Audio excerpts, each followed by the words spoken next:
Hi, my name is Tin Payawal. Dati akong empleyado, mahiyaing probinsyana, mahina ang loob ko noon at isa ako sa nawala na ng pag-asa na makuha ang mga pangarap ko. Pero buti na lang, dumating sa buhay ko ang Stallion 777 community at nagkaroon ako ng paniniwala na posible pala na magbago ang buhay ko.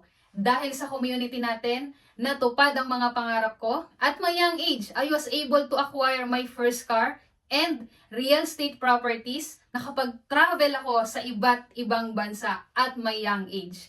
At higit sa lahat, nag-improve ang sarili ko, nag-grow ako as a leader, and na-develop ako as an entrepreneur. Binigyan ako nito ng self-confidence na makapag-build ng organization here in the Philippines and international. Na-enjoy ko ngayon ang buhay ko because I am my own boss. Nakakatulong tayo sa maraming tao, nakakapagbigay ng inspirasyon at pag-asa na posible pala magbago ang takbo ng buhay nila.